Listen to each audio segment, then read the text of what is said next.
podcast. This is Is that what we're calling it? and it's first time seeing it. I like that they have Christians on there. A couple times, couple episodes I've seen, they do have Christians on there. That's Andrew Wilson and Chase on this first clip that we're gonna watch. Look at that big table. Yeah, They all got little solo cups in front of them. This is a pretty popular podcast. What's it called? Whatever.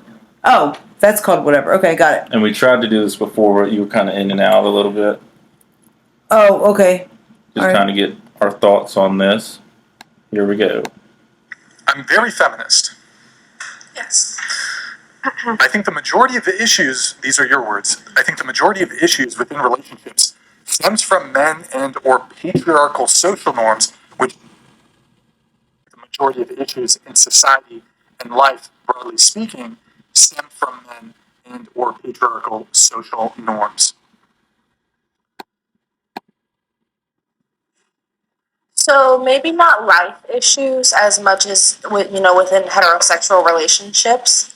So men are the fault. Men are. Oh, yeah, I'm too slow. I keep trying to pause What it. I said is the men and or patriarchal social issues. Okay, but you said What is wrong with stems you? from men. Yes. No, I'm trying to pause it on the other Meaning not guy. all. I got it. Here we go. So these are our Christian brothers here.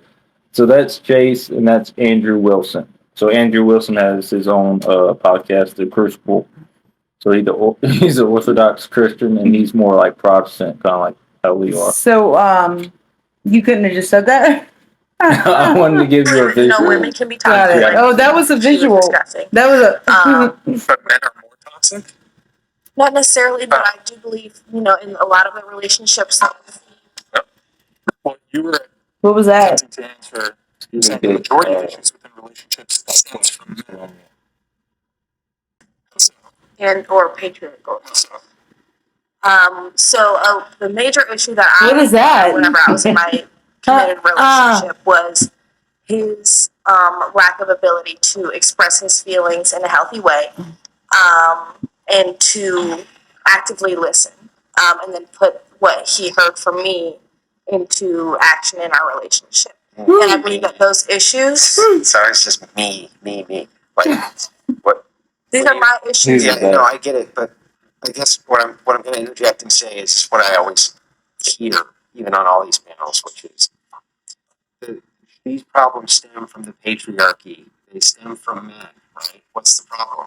He doesn't listen to me. He doesn't do what I want. Period. He has emotional intelligence issues, which came from his family dynamic, which was impacted by patriarchal structures that we have in our society. What is emotional intelligence? What is that? You know what Emotional patriarchy is? intelligence is the ability to actively listen and to use empathy on a regular basis. And why does he need to have high emotional intelligence? In order to have a It's a healthy relationship. What was your name again?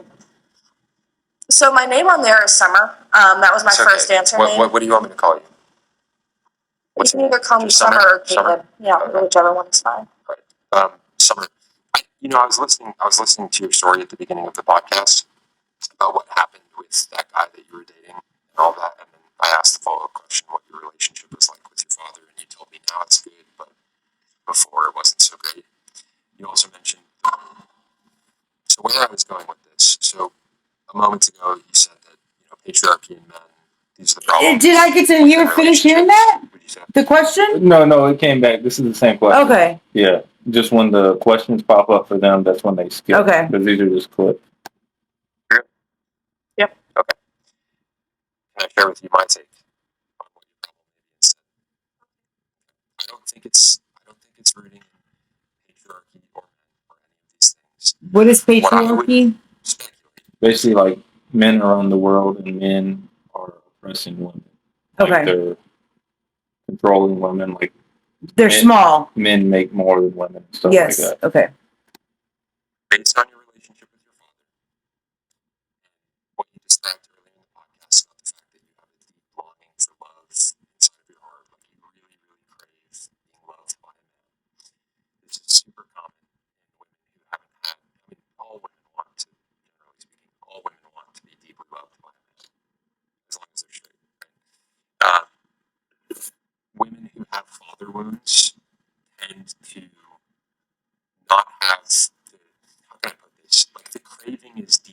almost like they'll do anything to fill that hole within them that their father left, right? Women who have really healthy relationships with their fathers typically don't put up with bad behavior from men or men who don't treat them properly.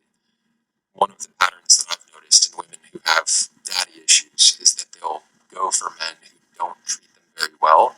And it's ironic because a lot of women with daddy issues, they'll be pursued by good guys, but they almost have this like subconscious desire to act out their drama with their daddy in their mind, and they'll end up with guys that treat them like crap instead. Because it's almost like, well, he's treating me bad, and my dad treated me bad, and I want to see if I can try and secure this man's love, right? This is a pattern that I've noticed in women. What you were describing in your relationship with that guy is you pushed really hard to try and secure his love and his commitment and all of these things, right? Yeah, like you were all in within that first month, right? We had conversations that kind of pushed me to be all in. So like it wasn't just me Right. jumping He in. told you like He he's encouraged it. Yes. right. Yes. Right. No, okay, so about that, let me ask you this. How much of that do you think was legit and how much of that do you think was to get in your pants? Don't know. And a lot of women find themselves in that position. They don't I'll say know. something. I was gonna say she probably gave it to him pretty quickly though. So then, what's there to do afterwards? Yeah, they do have a lot Once, quicker. yeah, once you give it, or we'll say once I give it up. I mean, what's there? He doesn't have to keep proving himself because he got the reward, the prize. Like that's what he's going for all along. Yep. And do you think that's like a trend? Like girls are choosing the bad boys over the nicer guys? Yeah, definitely. I don't think that that's something that. I mean, I think once you get older, you stop that though. Like me and my like 30 or 40 of the statistically speaking, I could say definitely for sure when you're growing up, a lot of women want the bad guy, just to be like, I'm gonna rebel. But then you get a little bit older, and if you change any, like you mature any, like I didn't mature a lot, but even if I matured some, you want not stability, but you want a man that isn't going to. You don't want a bad boy anymore. Yeah, statistically, once you hit 30, that's when women start to settle down. But at that point, they've already like you heard a body count, like they've racked up so many bodies, like. Thanks. Not you. I'm not No, saying but you. Yeah, I mean, it's kind of like. Now I've been with so many people. I'm like, shoot, I don't even want to do this no more. I've already been hurt, and I'm not even trying to give another person a chance. Is that what you're saying? Kind of, sort of. I would say it a different way, but yeah. Okay, go ahead. What were you gonna say?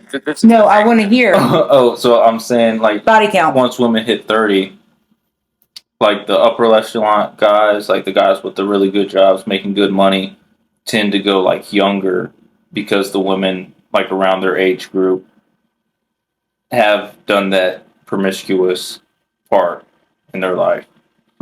So like men with like good money. I'm not talking about like regular Joes, but like say an accountant or something. Right. They want the younger women. Yeah. And then what about when the men get old and used up? If they got money, then they'll just keep getting younger. I mean, I mean, they can basically buy women like sugar daddies and stuff like that. But I mean, who wants that? Yeah. I mean, they don't have many morals or values at that point. But Ryan's made this point many times on the show, and it's a fantastic point. A lot of men will say whatever it takes to get into a woman's pants. There's a lot of dudes out there that will just like lie and manipulate so that they can get some pussy. He was already in my pants whenever. I told you. I told you. I'm not sure. Like he didn't have to do all the extra stuff to remain in my pants. I told you. Right. To be honest. Okay, so how much of what he was expressing to you? Hold on. How much of what he was expressing to you do you think was legit? If I just have his actions and the way that he treated me, I would say it was very legit. Now, if he had, if he was very thorough in his actions and manipulating me, I mean, he could have been manipulating me, but I don't know. There's no way that I can read his mind. Right, okay. Can I offer you a piece of advice? Because I'm sure you're probably heartbroken after how all of that went down. You can offer it, Okay. The piece of advice that I want to offer you is, and it's hard because with the unique wounding that you have from your relationship with your father and just your life experience and whatever, don't offer yourself and your heart so quickly to a man, even if you really like him. My therapist said the same thing. I can't even lie. It's important. A lot of women make this mistake. A lot of women will give themselves fully to a man right off the bat, regardless of whether or not he deserves it. Yes. And what I can There's tell you as a reasons man, to why it's we do very that. satisfying. If there's a girl that I really like, it's very Daddy issues. Nope, and I don't want to say satisfying it, for me to have to but there's pursue good her reasoning. and to work to earn her heart and to then Yeah. Okay, but when a woman gives herself immediately, all of herself to a man, there's a lot of guys out there that will take advantage of that, and I see a lot of girls get hurt as a result of this. Yeah, you're not wrong. You're absolutely right, honestly. But I don't think I was wrong in wanting to be loved and You weren't. You weren't. acting in a way that, Yeah, I don't think you were wrong at all in wanting to be loved. What I would say where you went wrong is giving yourself fully to a man who didn't deserve you fully. I should have set boundaries with myself. Yeah. Absolutely. I would say you also should have made him work for your love a little bit harder.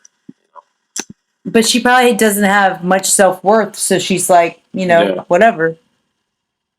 Especially if he's lying and he'll say anything he wants to. Yep. So he probably is love bombing her, and Love bombing. yeah, love bombing. That's quite like a newer. No, not at all. You have to Google it. It's actually used a lot now. Love bombing. It's when the guy comes and he did something wrong, but he comes back and he's got presents and he's got just everything to say, and he takes you away on a weekend getaway or just something that y'all really wanted to do, and everything is just great and perfect for a few days, and he's just like extra, and his attention's there, he's all there, and then before you know it, he's back doing the same thing again. But then that love bombing is where it's like, oh my gosh, but when he's this, that's what I love. But that's just a cover up, Oh, okay. So this is another clip. It's a short clip. So this guy with the blue hair, he lets his girlfriend have intercourse with other men. They call it a cuckold. A what? A cuckold. A cuckold? Cuckold or a cuck, if you've heard of that. Cuck? Cuck with a C, or a cuckold. Okay. No, I hadn't heard of it. So they were actually married. These guys, eventually down the line, she left him. There was no prenup. This was way before any of this stuff happened, but she left him, found another guy, and actually went to like Sweden or something with him after they married. So I'm sure he's going to have to pay handsomely to this woman here who can already sleep with other men because he's a cuckold. A cuckold. And we got Chase and this other one, that other guy that was speaking last time. Stopping and like disciplining yourself and could not keep doing it. Like, what does the days look like after that? Yeah, so it's hard because so say that's what you're used to, and the guy is there, and you're like, well, it's bedtime. Well, I guess that's when you should start setting the boundaries of, are you sleeping over or you're not sleeping over? You know what I mean? And you have to have that Christian base right? To say, hey, you need to. That's why I think it's important, like how at our church when they were like, just Sunday, if you got saved, let me link up with you afterwards, because just because you get saved and even baptized, that doesn't mean you know what to do afterward. And you can still fall into those same, especially like they say, you are who you hang around with. Yep. Or not even that, but like you are who you've been for the past 40 years. So if I got saved and I had a boyfriend and then I come home and I'm like, what am I supposed to say? All right, well now since we're not married, you have to move out and you know? Yeah. Well, he should have been in church with her. They need to evenly go. I know you like that term. I love it.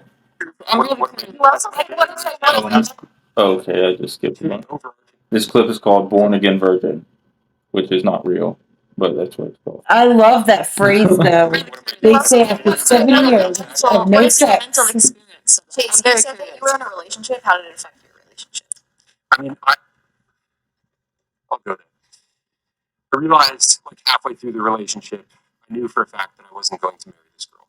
And by continuing to have sex with her, I knew that I was like damaging her long term. And I knew that in all likelihood, What? See, that's we would crazy to leave the me. relationship. So and she probably- scientifically, every person you have sex with leaves an imprint on your brain. I'm sorry? Believe it or not, so every person you have intercourse with, Soul ties? yes, I've heard it of that. leaves an imprint on your brain. What if you can't remember someone that you've been with? That's fine. It still leaves an imprint. On your Oh, brain. wow. And there's studies. I don't know the exact studies, but there's actual studies to it. So, like, imprint as in, like, you're kicked in the head? No, like it's an imprint. So, like later down the line, it may affect your relationship Oh, you think? because you're always comparing. Oh. Yeah, you're always comparing, say, your husband to people you've had in the past. That's why I think like higher echelon guys will go for the lower. Yeah, because they haven't been with that many people. Yeah. I mean, by like years, they can't have been with as many people, Yeah. you know. Well, I mean, nowadays they're kind of Well, but it would be hard to catch up with me if they're so young. okay.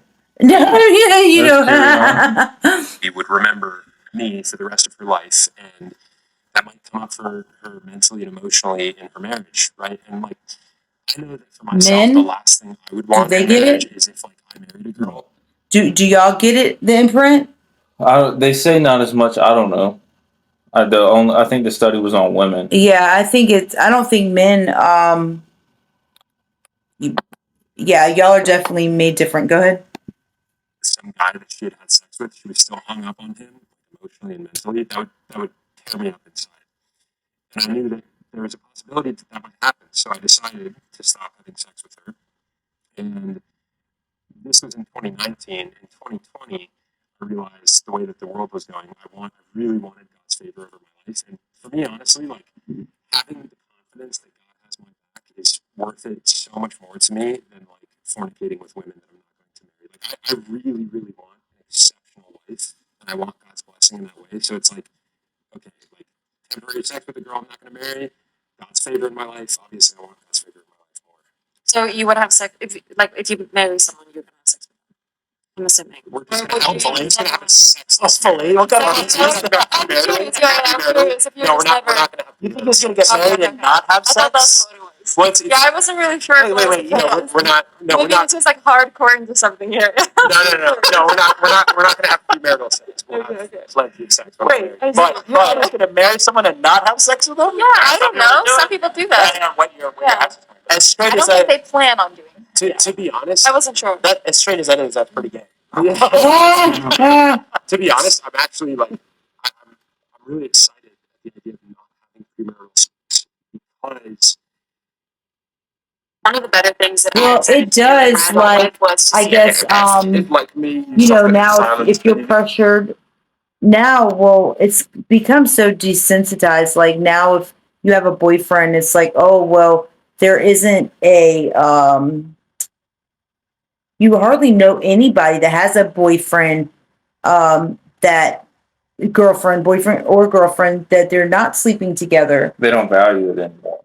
Right. That's because the culture has gone so far away from God.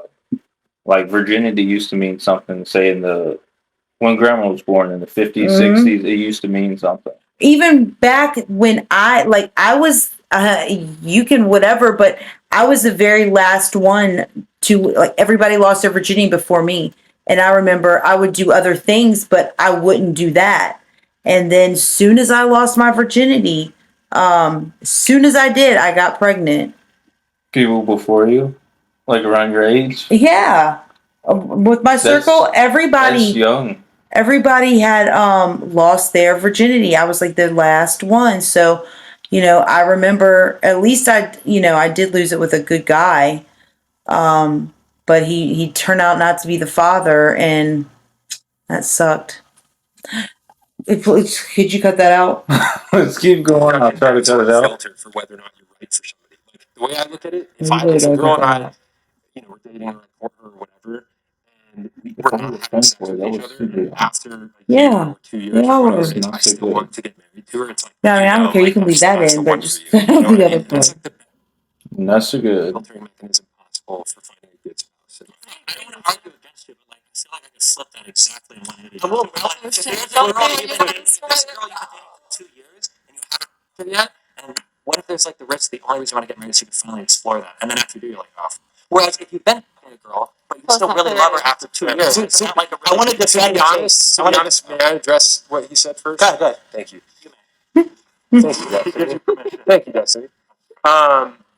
Is his name Destiny? I just I know how to read women really well, and like I cannot imagine a scenario where like I'm dating a girl for 2 years and we get married and start having sex and then it just goes to shit in the bedroom. I cannot imagine that happening, and I have 100% certainty that it would not happen. Yeah, I want to add on to that. So, and this is anecdotal evidence for sure, but the most successful relationship I ever had was when I was like, "You going to hell?"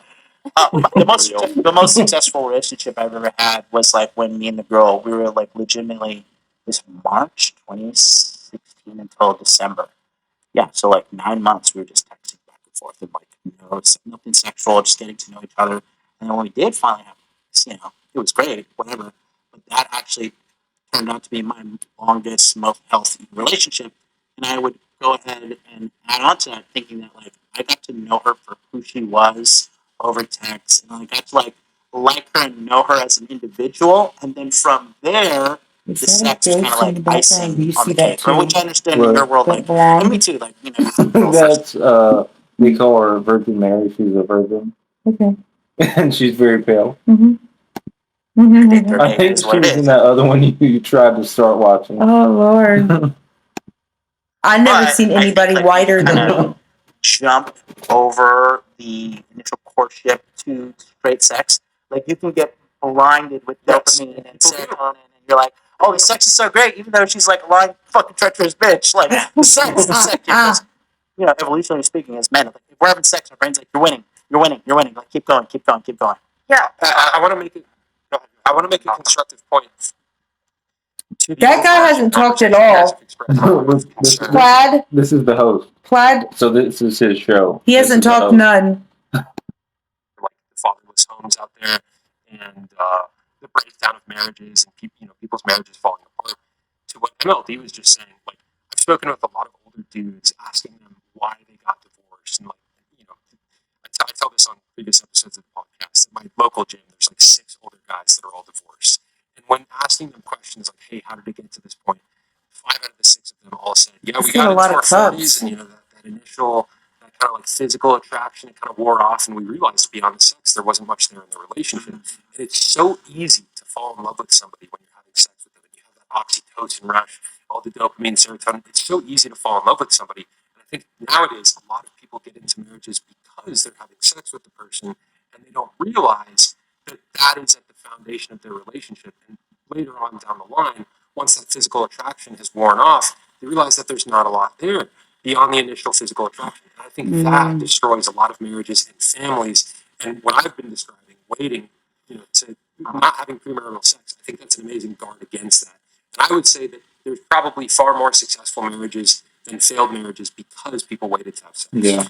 Definitely. I don't want to get into a huge anymore, but I feel like for the response. David, this is YouTube. Get into that argument. Wow, and isn't he like Jesus level? He just said GD. Which one? Hang on. No, he didn't say GD. Go back. No, not the big guy. He probably said it. He's not. Whether you're having it or not, almost has nothing to do with the actual sex itself. And when sex starts to disappear from relationships, because there's other problems that are usually happening. Like a really good indicator of if a relationship is working is that it's not because they're working, but because the relationship is working. But like something could happen where I'll use corny examples that are trigger pearl if she's listening, right? But like let's say like guys not cleaning up after himself, doesn't do any chores, doesn't take care of the yard, dumb shit like that can start to happen. And then you kind of like stop. And because the wife is like, this man shall know, blah, blah, blah. Then eventually that might snowball into them getting divorced. And the husband might think back and he goes, you know what? As soon as we stopped, stuff started going downhill really hardcore. Right. And in his mind, he's thinking that's what I happened. can see But both in ways, reality, the but sex stuff, other Christian stuff, boys right, got it's not it. working. Yeah, waiting. Yeah. Well, I'm saying either one, but if you do wait, I can see why, and like scientifically proven, it would last longer. Yeah, and you should wait. No, the problem now is nobody's waiting. Well, almost like- I think the problem now is, I can just speak for myself. The problem now is, say I was in a relationship and I was doing things different than I did before, so I was waiting. Who teaches you how to do that? What do you do? Well, I mean, in the ideal world, you should be taught when you're like young by your parents and stuff. Right. You mean like who teaches you how to? Right. So, okay, we'll pretend, because it can't happen now. So, who teaches me and who teaches them girls? So, what do you do instead? Give your life to Jesus. And then y'all just go do Jesus things in church and. I mean, Jesus Okay. thing. I mean, there's so much else to build a Yeah, relationship and on to do, besides right. that. Right. But I feel like that's like the go-to now. Especially like there's another go-to now after. And drugs. Well, now that there's another go-to and there's a repercussion from sex is that you can get pregnant, and the go-to now is either the Plan B pill or the A word. Oh, yeah. Yep. And now, I mean, pretty soon, I think maybe it was a dream, but I think that they're making it it's almost made to where abortion is about to be not a thing. Like, nobody can have an abortion. Well, that's in Texas. Oh, okay. All right. Yeah. And I think there's some regulations on like if the girl was raped or if yeah, or if the incest, that's pretty sick. Can't say either of those words. Oh, really? That's a fair point. And again, there's probably a lot of relationships like that where dudes, they just stopped being on top of their shit, and then their wife lost respect for them, and she didn't want to have sex with him anymore. And he might look at it and be like, "Well, we stopped having sex. That's what made the marriage fall apart."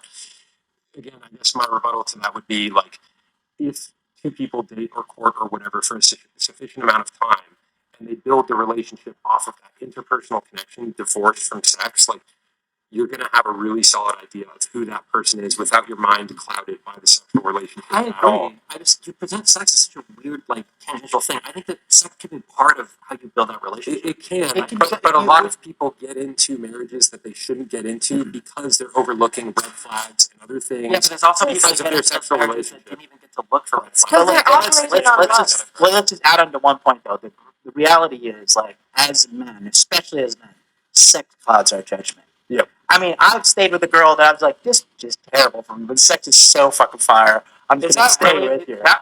My guess is gonna be that's actually the minority of men. No way. You think, wait. So that was those two clips. Mhm. So we watched those. I thought it was pretty good. It was nice seeing Christians on the podcast. Yeah. Some different insights. Yeah, I mean, I think that today we have to deal with real world things that maybe people didn't have to deal with. I mean, sex is everywhere on the TikTok, on social media, TV. And I think sex isn't a bad thing. It should be beautiful, and it shouldn't be like talked about like it's a bad thing.